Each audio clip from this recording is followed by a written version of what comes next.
মানুষ আসলে যে পৃথিবীতে জন্মগ্রহণ করে, দুঃখ পায়, এখানে যে তার শান্তি নেই, একথা মানুষ আপন অন্তরেই অনুভব করে বলেই দেবদেবতার সৃষ্টি, স্বর্গের সৃষ্টি, পরলোকের সান্ত্বনার সৃষ্টি, শিল্প, সাহিত্য, কৃষ্টি, সভ্যতা সমস্ত ছাড়িয়েও মানুষের দৃষ্টি ঊর্ধ্বদিকে। গভীরের মধ্যে সে খুঁজেছে একটি পরম সান্ত্বনার বাণী, আশার আশ্রয়। জীবনের চরম পরিণামের মধ্যে একটি সুদূর বেদনাকে সে নিরন্তর অনুভব করে। মহাপ্রস্থানের পথে, লেখক প্রবোধ কুমার সান্যাল। কাহিনীটি আমরা কয়েকটি পর্বে শোনাব। আজ শুনবেন দ্বিতীয় পর্ব। সে নিজেই আবার বললে, দরকার মতো খাওয়া ভালো, সময় মতো শরীর মন দুই থাকে তাজা।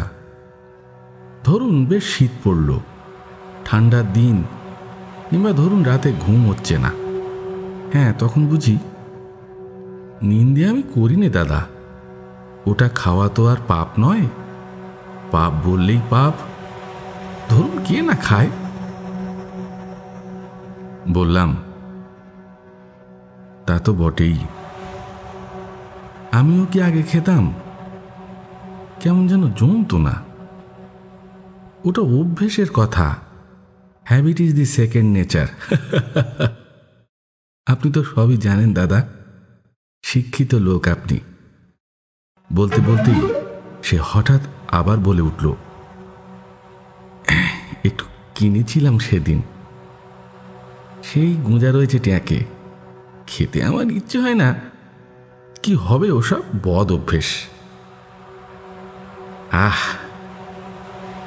আজ বেশ ঠান্ডা পড়েছে দেখছি, এক হাত সাজবো দাদা। নির্জন নিস্তব্ধ রাত্রি, চারিদিকে তখন থমথম করছে।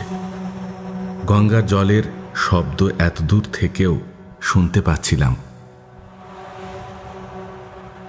19শে বৈশাখ 1339, সেদিন প্রথম আমাদের পদব্রজে যাত্রা শুরু হলো।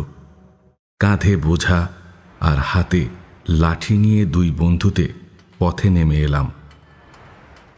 পাথর ও কাঁকরের পথ, বাঁ দিকে পূব পর্বতের চূড়ায় টিহবিব রাজপ্রাসাদ তাজমহলের ছবির মতো, তারই নিচে দেরাদুনের গভীর অরণ্য। দক্ষিণে প্রভাত সূর্যের নিঃশব্দ সমারোহ আকাশে আকাশে প্রসারিত হয়ে চলেছে। কিছু দূর যেতে এলো মৌনী বন। বনের গায়ে সামান্য একখানি গ্রাম, ভবৎ শত্রুঘ্নজীব মন্দির। মন্দির পার হয়ে ধীরে ধীরে চললাম। পাহাড়ের চড়াই শুরু হলো। আমাদের গতি হলো মন্থর। পাহাড়ের পথে যেতে যেতে গল্প কথা বলা চলে না। মুখ যখন বন্ধ থাকে, মন তখন আপন কাজ করে যায়। মাইল 2 পথ পার হতেই আমাদের যথেষ্ট পরিশ্রম হলো। নতুন জুতো পায়ে লাগছে। ব্রহ্মচারী চলছে বকের মতো টপকে টপকে। বহুকাল পরে তার পায়ে উঠেছে জুতো। জুতো পরার উল্লাসে তার পা দুখানা কথা কইতে কইতে চলেছে। অনেক উঁচুতে উঠে পথ আবার নিচের দিকে নামল। পার্বত্য পথ আপন ইচ্ছায় যাত্রীদের টেনে নিয়ে যায়। সমতল ভূমিতে যেমন আমাদের অবাধ স্বাধীনতা, যেদিকে খুশি এঁকে বেঁকে চলতে পারি, এখানে তার উপায় নেই। এখানে তুমি পথের অধীন, পথের নির্দেশেই তোমাকে যেতে হবে। ক্রমে জলের শব্দ প্রখর হয়ে উঠল। বুঝলাম নিচে নেমেছি।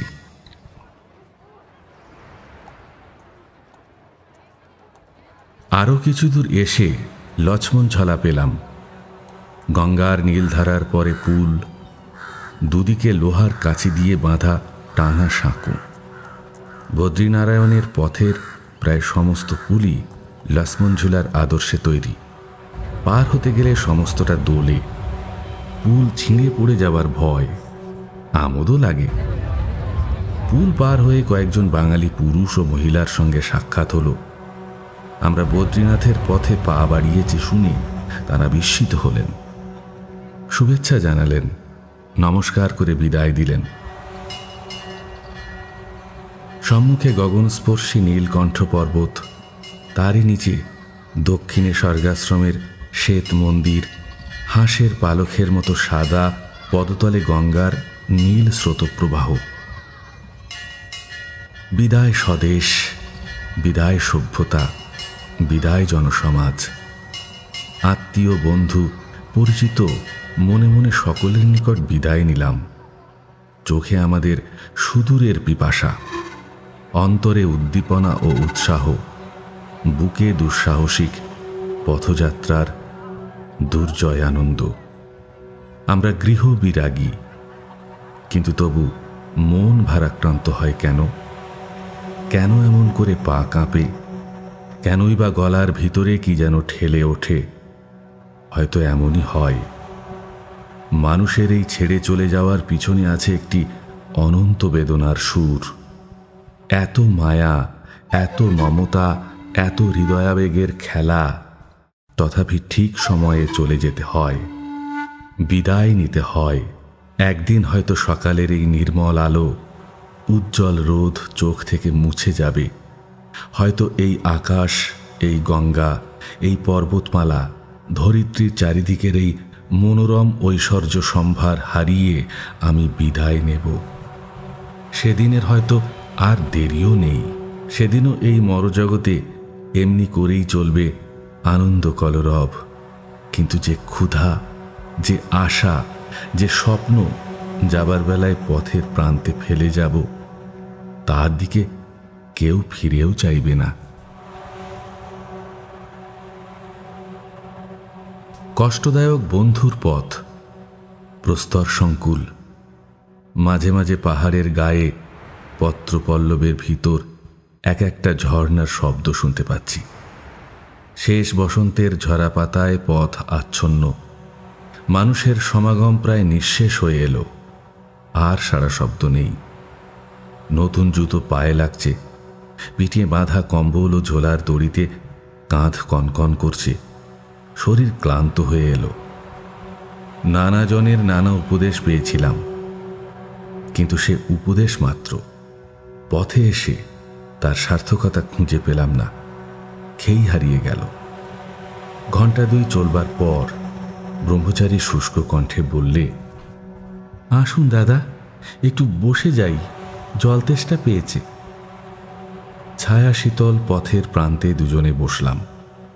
নিচে নদীর কলধ্বনি, বনময় পাহাড়, কাছেই একটি অতি ক্ষুদ্র মন্দির, নিভৃত ও প্রশান্ত। পূজারী আমাদের পানীয় জল দিলেন। জল খেয়ে ব্রহ্মচারী বিড়ি টানতে লাগল। গল্প করার আর কিছু নেই, কি গল্পই বা করব? আস্তে আস্তে পা ছড়িয়ে সেইখানে শুয়ে পড়লাম। সংসারের হৃদয়াবেগের মূল্য নেই জানি, তবু এই পথের ধারে শুয়ে কোথায় যেন অভিমান ভরে উঠতে লাগল। শখের বশে দেশ ভ্রমণ করে বেড়ানো আমার পেশা নয়। যারা হইচই করে দলবদ্ধ হয়ে হাওয়া বদলাতে বেরোয়, তাদের কথা ধরিনে। প্রাকৃতিক দৃশ্য দেখে যাদের ভাবালুতা আসে, সেই স্বল্পপ্রাণ উচ্ছ্বাস সর্বস্ব লোকগুলোকেও জানি। অথচ নিজেকেও তো এদের থেকে আলাদা করে দেখতে পারিনি। আজ যে সবাইকেই ভালো লাগছে, যারা বন্ধু, যারা বিরূপ, যাদের ফেলে এসেছি, যে জন্মভূমি আমার পরমায়ুকে সঞ্জীবিত করেছে, সমাজ ও লোকালয় অখ্যাত ও অনাদৃত, কেউ তো আমার পর নয়। আজ আমার পর নয়, আজ আমার সন্ন্যাসীর বেশ। কিন্তু সে যে শুধু পরিচ্ছদ, শুধু বহিরাবরণ। দেশের কথা মনে হলেই যে এখনো দেহের লক্ষ লক্ষ স্নায়ু ঝনঝন করে বেজে ওঠে। অবলীলাক্রমে সেদিন যে মমতার আশ্রয়ে ছেড়ে এসেছি, উদাসীন হয়ে যাদের কাছে বিদায় নিয়েছি, আজ এই সন্ন্যাসের কৃত্রিম আবরণের নিচে বিচ্ছেদ কাতর মন বলছে, তোমরা আমায় ভুলে যেও না, আমি আছি, বেঁচে আছি। একদিন সবাই মরবে, কিন্তু নিশ্চিহ্ন হয়ে মুছে যাওয়ার মতো সান্ত্বনাহীন মৃত্যু আর কিছু নেই। আমরা নিরুপায়, দুর্বল, ভাগ্যের ক্রীড়নক, তবু যে আমরা নিরন্তর বেঁচে থাকতেই চাই। এই বাঁচার চেষ্টা অবিশ্রান্ত চলেছে সমস্ত পৃথিবীময়। কেউ বাঁচে নবজীবন সৃষ্টির মধ্যে, কেউ শিল্প ও সাহিত্যে আত্মপ্রকাশ করে বাঁচে, কেউ খ্যাতি ও যশ আহরণ করে বাঁচতে চায়। এই যে সমাজ, সভ্যতা, বিজ্ঞান, সাম্রাজ্য প্রতিষ্ঠা, এদের মূলে রয়েছে মানুষের বাঁচার অনন্ত পিপাসা। যারা জীবনকে অসার জেনে মোক্ষপ্রাপ্তির ক্ষুধায় তীর্থভ্রমণে পা বাড়িয়েছে, তারাও বাঁচতে চায়। তাদেরও দেখেছি পথের ধর্মশালায় নিজ নিজ নাম লিখে রাখার কি অপরিসীম আগ্রহ ও অধ্যবসায়। ব্রহ্মচারী গা ঝাড়া দিয়ে উঠল, বললে, চলুন দাদা, বেলা হয়তো 12টা হয়ে গেছে। খিদে পেয়েছে আপনার নিশ্চয়ই। নিঃশ্বাস ফেলে ঝোলা ও কম্বল বাগিয়ে নিয়ে উঠে দাঁড়ালাম। বললাম, কমাইল হাঁটা হলো ব্রহ্মচারী? পথে মাইল পোস্ট আছে। ব্রহ্মচারী মনে মনে হিসেব করে বললে, মাইল 5। আরো কিছু দূর এসে গরুর চটি পাওয়া গেল। একখানা বড় ধর্মশালা, নিচে একটি দোকান। দোকানে বেশি দামে সব আহার্যই পাওয়া যায়। ধর্মশালার পাশে সুন্দর একখানি বাগান ও জলাশয়। নিকটে পাহাড়ের গায়ে একটি খরস্রোতা ঝর্ণা। তারই জল এই জলাশয়টিতে যাত্রীদের জন্য সংরক্ষিত হয়। চটিতে রান্নার জন্য পিতলের বাসন পাওয়া যায়। এই শতে যে চটিওয়ালার নিকট ডাল, আটা, ঘি, চাল ইত্যাদি কিনতে হবে। যারা কিছু কিনবে না, তাদের পক্ষে চটিতে স্থান পাওয়া কঠিন। অনেক চটিতে মাথা পিছু 2 পয়সা দিলেও আশ্রয় পাওয়া যায়। সকল চটিতেই প্রায় একই নিয়ম। এবেলার মতো এখানেই বিশ্রাম, ও বেলায় আবার যাত্রা। চটির দোতলায় তখন বহু যাত্রীর সমাবেশ হয়েছে। বিশ্রামান্তে 2 বন্ধুতে রান্নার আয়োজনে ব্যস্ত হলাম। এমনি করেই আমাদের যাত্রা। 2 বেলা রান্না, 2 বেলা বাসন মাজা, 2 বেলা পথ হাঁটা। দুপুরবেলায় আহারাদির পর অগাধ নিদ্রা। মাছির তাড়নায় মরা মানুষের মতো আপাদ মস্তক মুড়ি দেওয়া। বিকালবেলা আবার পথ হাঁটতে শুরু করা। সন্ধ্যায় কোনো এক চটিতে আশ্রয় নেওয়া। আহারান্তে জানোয়ারের মতো ঘুম। সন্ধ্যা রাতেই ঘুমে অচেতন। চটিগুলো আস্তাবলের মতো 3 দিক বন্ধ। একদিক খোলা, গাছের গুঁড়ি ও ডালপাতা দিয়ে তৈরি, কাঁকড় পাথর মিশানো মাটি দিয়ে লেপা, নিতান্ত দরিদ্র ও সামান্য। আমরা যাত্রীর দল গিয়ে সাজ পোশাক ছেড়ে গা এলিয়ে দিতাম। যাত্রীরা এসেছে নানা দেশ থেকে, কেউ দক্ষিণী, কেউ সিন্ধি, কোনো দল পাঞ্জাবি, খোট্টা, মারোয়ারি, উড়িয়া, গুজরাটি, মাভাটি, বাঙালির দল এদের মধ্যে ছড়ানো। সাধারণ ভাষা উর্দু এবং হিন্দির সংমিশ্রণ। 2-4 জন ছাড়া সকলেরই পায়ে জুতো। বেশিরভাগ জুতোই ক্যাম্পিসের, তলায় রবারের সোল। এই জুতোই সুবিধা। হাতে একগাছা লাঠি নিতেই হবে, নইলে শেষ পর্যন্ত পথ চলা অসম্ভব। লাঠি পথের একমাত্র উপকারী ও নিঃস্বার্থ বন্ধু। অনেক যাত্রী যায় গাড়োয়ালি কুলির পিঠে। কুলিদের অসীম শক্তি। কান্ডিওয়ালা তাদের নাম। কান্ডিটা একটা ঝুড়ির মতো, পিঠের দিকে বাঁধা থাকে। তাতে মালও যায়, মানুষও যায়। কান্ডির উপরে স্ত্রীযাত্রী বেশি সংখ্যায় ওঠে। ডান্ডিগুলো ইজি চেয়ারের ধরন। তলায় ডাঙা লাগিয়ে 4 জন কুলি কাঁধে তুলে নিয়ে পালকির বেয়ারার মতো চলে। সম্ভ্রান্ত যাত্রীরা ডান্ডি করেই যায়। এইটি সকলের চেয়ে আরামদায়ক। ঝাঁপানো আছে। মডার্ন খাটের মতো তার চেয়ারা। আসন বিড়ি হয়ে বসে যেতে হয়। পথশ্রম বাঁচে বটে, কিন্তু আরামটুকু নেই। প্রথম যাত্রীরা দলে দলে উৎসাহের সঙ্গে হাঁটতে থাকে। 2-4 দিন 6 দিনের পর দেখা যায় তাদের গতি হয়েছে মন্থর। কেউ চলছে খুঁড়িয়ে, কেউ হাঁটছে লেংচে, কেউ পড়েছে পিছিয়ে, কেউ রোগাক্রান্ত, কারো এসেছে বিতৃষ্ণা, কেউ গেল ফিরে। প্রথম দিকে যাদের দেখেছিলাম সুস্থ সবল, প্রফুল্ল ও মিষ্টভাষী, কয়েকদিন পরে দেখা গেল দেহ তাদের শীর্ণ, ধুলো ও রোদে মলিন, করুণ কাতর দৃষ্টি। পায়ের হাঁটুতে হয়তো ধরেছে ব্যথা, মুখে চোখে অস্বাভাবিক বিতৃষ্ণা, অত্যন্ত রুক্ষ মেজাজ, কাছে এসে দাঁড়ালে ভয় করে। যাত্রীদের এই অবস্থা কুলিরা বোঝে, তাই যারা বেকআপ কুলি তারা পিঠে খালি কান্ডি ঝুলিয়ে দিনের পর দিন ধৈর্য সহকারে দলবদ্ধ যাত্রীদের পিছনে পিছনে হাঁটতে থাকে। ক্রমে ক্রমে দেখা যায় একটি একটি করে তাদের খরিদ্দার মিলছে। তখন তারা গরজ বুঝে বেশি দর হাঁকে এবং তা দিতেই হয়, গরজ বড় বালাই। এ পথে সভ্য সমাজের মতো চুরি ডাকাতি রাহাজানি এসব কিছু নেই। যাত্রীরা এদিক দিয়ে যথেষ্ট নিরাপদ। কুলিরা বিশ্বাসী, ভদ্র ও সরল। অর্থের প্রতি তাদের মোহ আছে, কিন্তু তার জন্য দুষ্প্রবৃত্তি নেই। তারা বিবাদ করবে কিন্তু প্রবঞ্চনা করবে না। তারা দরিদ্র বটে, কিন্তু দারিদ্র্য তাদের হৃদয়কে কলুষিত করেনি। বিত্তহীন কিন্তু চিত্তহীন নয়। উত্তরাখণ্ডের গঙ্গার তীরে তীরে আমাদের পথ। এপারে ব্রিটিশ গাড়োয়াল, বাঁদিকে নদী, ওপারে টিহরি গাড়োয়াল। করদ রাজ্য নামেমাত্র স্বাধীন। গঙ্গা, অলকানন্দা ও মন্দাকিনী সাধারণত সেই রাজ্যের নির্দিষ্ট সীমানা। গাড়োয়ালিদের গ্রাম কোথাও কোথাও 6 মাইল পর্যন্ত উঁচুতে অবস্থিত। গ্রামবাসীরা সকলেই অবস্থাপন্ন বলতে হবে, সকলেই চাষি। পাহাড়ি ঢালু জমিতে খাঁজ কেটে কেটে তারা এক আশ্চর্য উপায়ে শস্য উৎপাদন করে। গম, আলু, অড়হর, কপি, সর্ষে ইত্যাদি। বয়সে যারা যুবক কিংবা বোঝা বহনে সমর্থ বৃদ্ধ ও প্রৌঢ়, তারা চৈত্রের শেষে পথে নেমে আসে। হরিদ্বারে গিয়ে যাত্রীদের ধরে, বোঝা পিঠে নিয়ে পাহাড়ে ওঠে। হরিদ্বার থেকে মেহল চৌরি পর্যন্ত তাদের গতিবিধি সীমাবদ্ধ। এর বাইরে যাবার হুকুম তাদের নেই।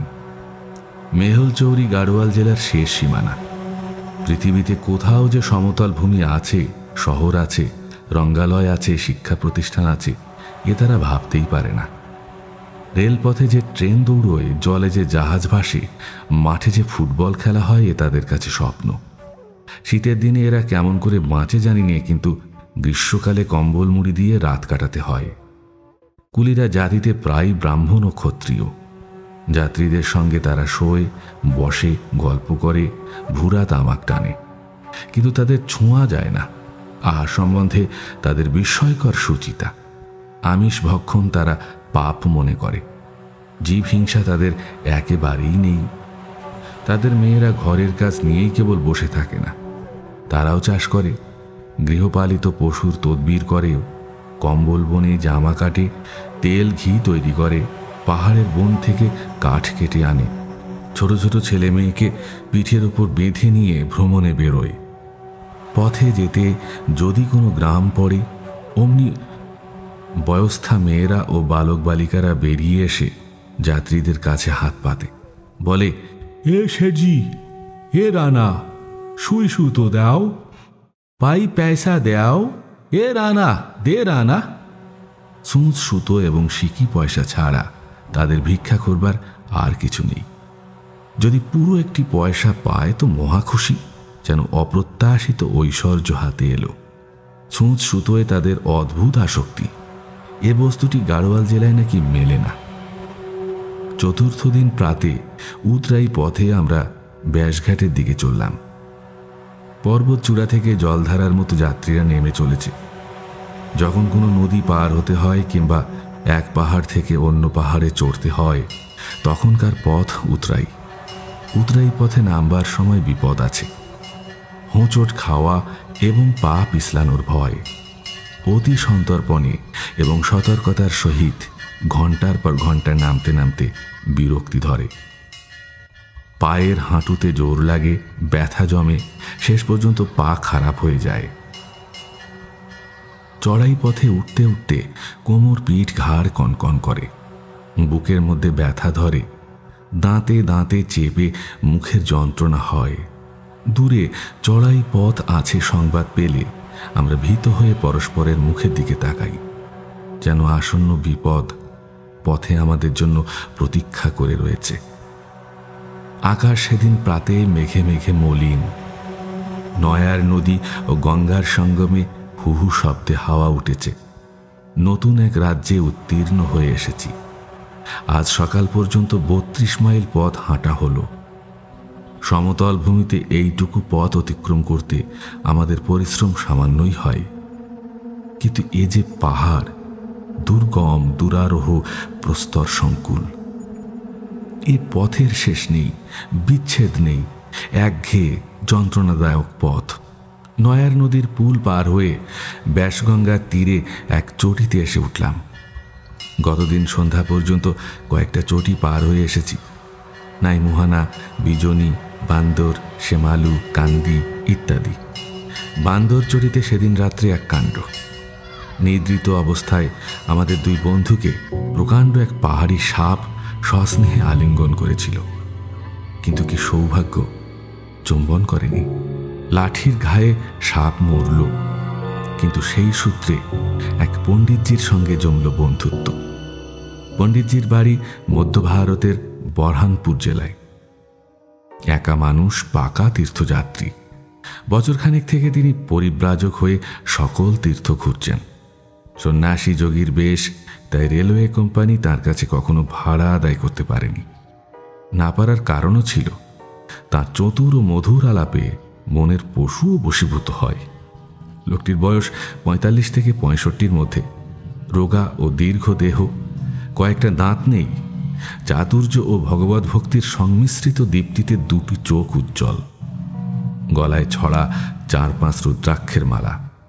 জপে বসে থলিটি খুলে ফোঁটা চন্দন তিলক পড়ত, মুখে বলছিল সীতারাম। ইতিমধ্যে আমরা দলে একটু পুরু হয়েছি। সেই কালীঘাটে যাত্রীরা এসে মিলেছে। দীর্ঘ চুল, গঞ্জিকা সেবী বৃদ্ধ দাদাটি এসে পৌঁছেছেন। তার পিছনে আছে এক পাল বুড়ি। বুড়িদের উৎসাহ, ধৈর্য ও সহনশীলতা দেখে বিস্মিত হতে হয়। চারুর মার কোমর ভাঙা, কুঁজো হয়ে চলে, আখে ছোবড়ার মতো শীর্ণ কঙ্কাল দেহ। কালীঘাটে দুধ বিক্রি করে খায়। অনেকগুলি গরুর মালিক সে। সংসারে মেয়ে ছাড়া তার আর কেউ নেই। মেয়ের নাম চারু। শুনছ ও বা ঠাউর, ভাদুর যেদিন ছেলে হলো, কি বৃষ্টি, তেমনি অন্ধকার। আমি বলি আর বুঝি বিউতে পারে না, কিন্তু কানি, জুমনি, পাগলি ওদের বেলা। কি বকিসলা চারুর মা গজর গজর করে। বামুন বুড়ি ঝংকার দিয়ে ওঠে, এই জন্যে তোকে আনতে চাইনি। গরুর আদিক্ষেতা শুনতে শুনতে যদি এতই কুটকুটুনি, তবে এলি কি জন্যে? আমি মরি শীতের জ্বালায়, আর তুই দে তোর কম্বলখানা আমার গায়ে চাপিয়ে। শোনো না গপ্পটা বামুন মা, তারপর বুঝলে বা ঠাকুর। থাম থাম, মর অবাধ্য মাগি, ছুসনি আমাকে। ওইখানে সরে বস। ইত্তি জাত ছুঁয়ে ছুঁয়ে আমার জাত ধর্ম আর কিছু রইল না। দেশে গিয়ে প্রাচিত্তি না করলে আর। অস্পৃশ্যা চারুর মা অপ্রস্তুত হয়ে সরে যায়। দাদার সঙ্গে আছে অমরা সিং। যুবকটি পাণ্ডার লোক। তবে এলে কেন এই দুর্গমে বাবা? হ্যাঁ গা, ও ছেলে। এমনি বেড়াতে এসেছি বুড়িমা। বেড়াতে এসেছ? উমা কি হবে গো, বেড়াবার কি আর জায়গা পেলে না? বিয়ে হয়নি বুঝি? হেসে বললাম, বিয়ে হলে কি কেউ আসে না পথে? একজন বললে, সে বাবার দয়া, যাকে টানেন সেই। বললাম, বাবার দয়া যে চায় না, সে কেন আসে বুড়িমা? বুড়ি চোখ কপালে তুলে বললে, বাবার দয়া চায় না এমন মানুষ, সে যে নাস্তিক বাবা। মাইল কয়েক রাস্তা গিয়ে কানা ঘুষায় শুনলাম আমার মতো নাস্তিক আর ভূভারতে নেই। নিন্দা এলো, ব্যঙ্গ বিদ্রুপ আসতে লাগলো। আমার প্রতি বুড়িদের শ্রদ্ধা ও স্নেহ বিলুপ্ত হলো। পথে আমার মতো অহংকারী আত্মম্ভরী নাস্তিক যাত্রীর দেখা পাওয়া মহাপাপ। নত মস্তকে তাদের মন্তব্য মেনে নেওয়া ছাড়া অন্য গতি ছিল না। ও কিছু না, বুঝলে দাদা, ওসব মেয়ে মানুষের কথা। পাগলে কিনা বলে আর ছাগলে। দাদা বলেন। কি বলছে? আমি তো শুনতে পাইনি। শুনতে না পাওয়াই ভালো। বলে কানে দিয়েছি তুলো আর পিঠে বেঁধেছি। ওসব মেয়ে মানুষের কথায় কান দিতে নেই। ওরা ভারী পুণ্যি করতে এসেছে। সেদিন বহু পথ অতিক্রম করে সন্ধ্যায় দেবপ্রয়াগে এসে পৌঁছলাম। পথের ধারে বসে আছেন এক উলঙ্গ সন্ন্যাসী, নির্বিকার, নির্লিপ্ত।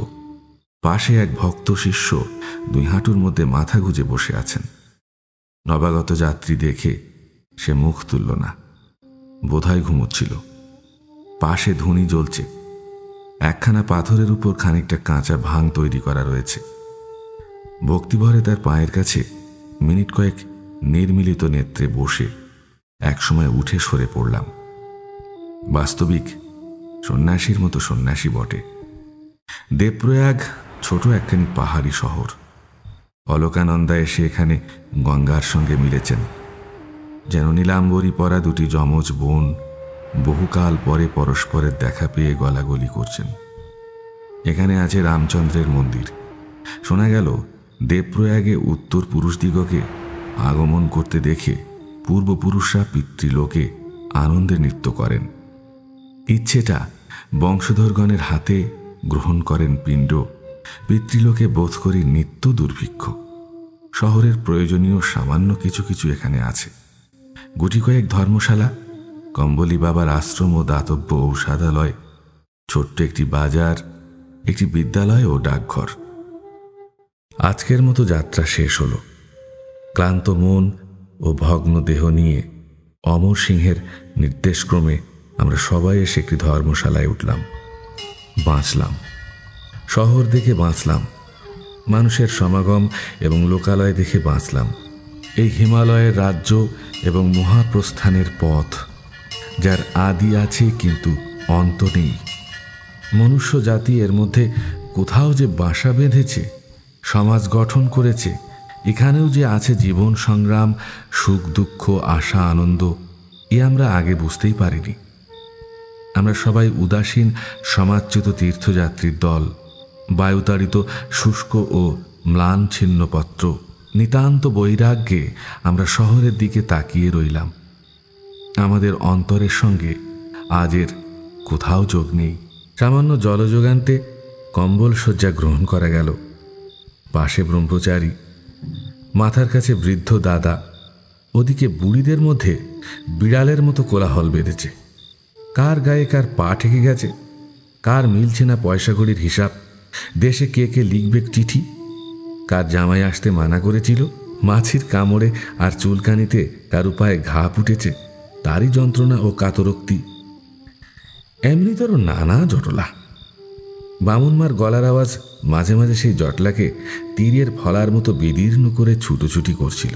পরম যত্নে ও সাগ্রহে ছোট কলকেটি সেজে দাদা অন্ধকারে দেশলাইটি এগিয়ে দিয়ে বললেন, চালো দাদা, তুমি না ধরিয়ে দিলে ট্রেনে সুখ নেই। সাপিটা দেখছি শুকিয়ে গেছে।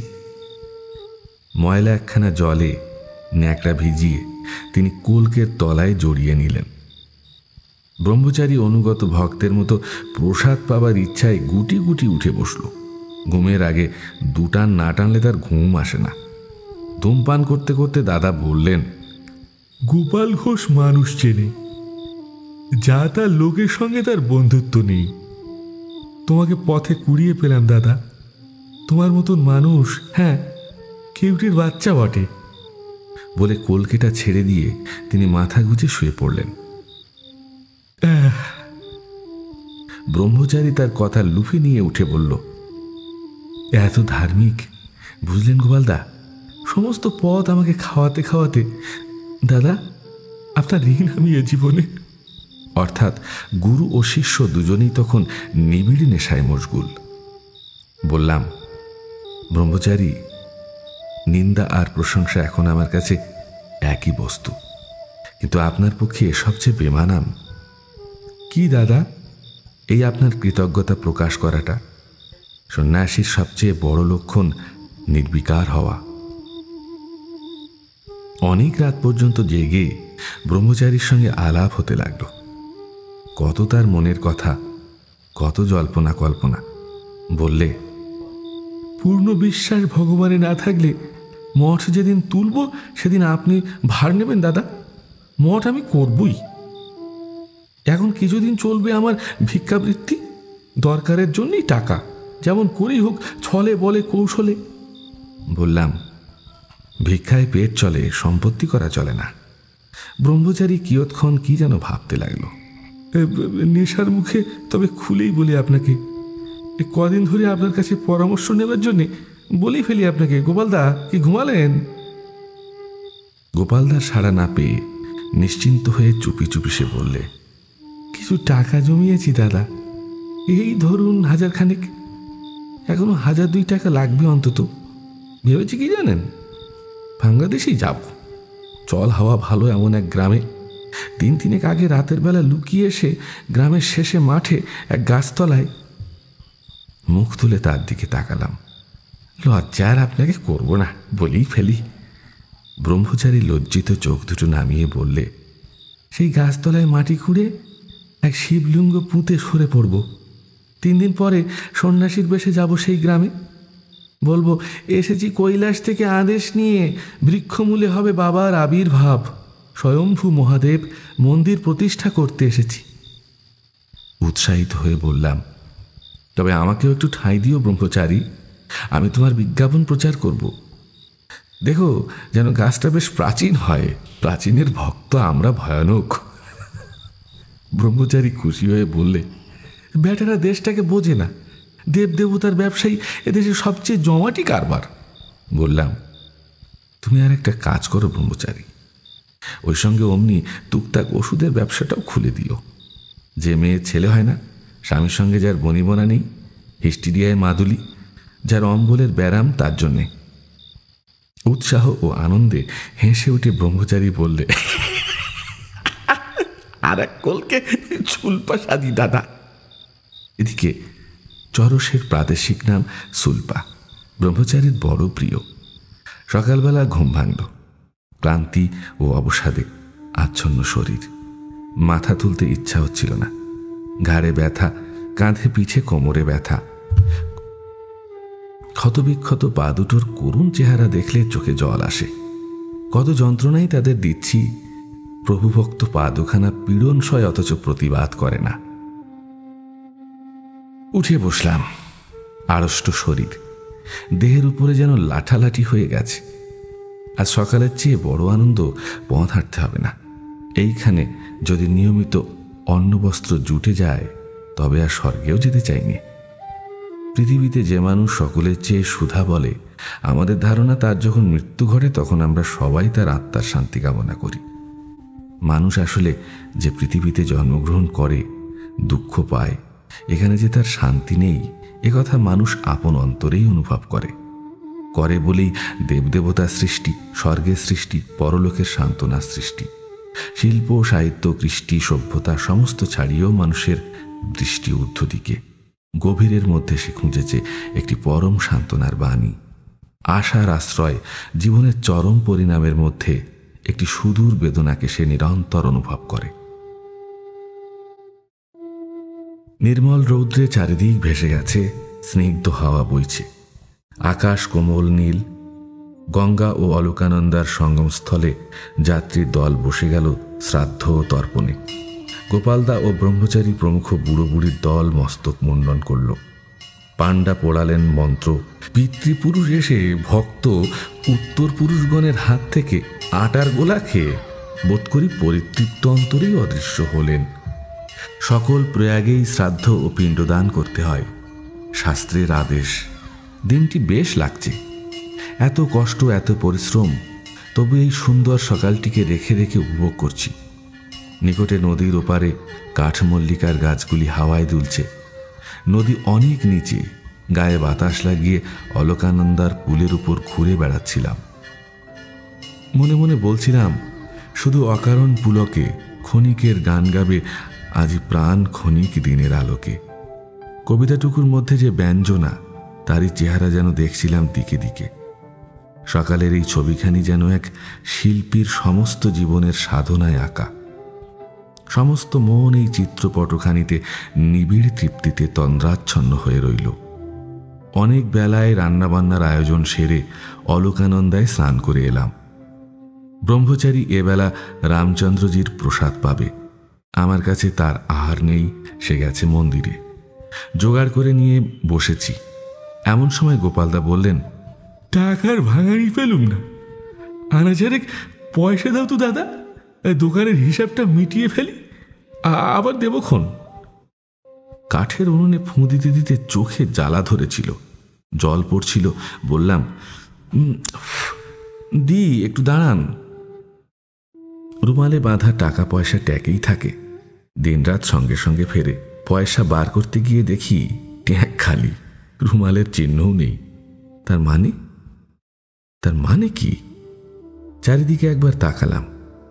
মনে হলো নিজেরই মুখের চেহারাটা এক নিমেষের মধ্যে বিকৃত হয়ে এলো। উঠে ঝোলাঝুলি হাঁটকে দেখলাম, কম্বলখালা ঝাড়লাম, জামার পকেটগুলো তন্ন তন্ন করে খুঁজলাম। গলার ভিতরে কি যেন ঠেলে উঠে আসতে লাগলো। বুকের মধ্যে ঢেঁকির পাট পড়ার মতো শব্দ শুরু হলো। চিৎকার করে উঠবার চেষ্টা করলাম, আওয়াজ বেরোল না। ছুটে পালাবার ইচ্ছা হলো, কিন্তু কোথা যাব?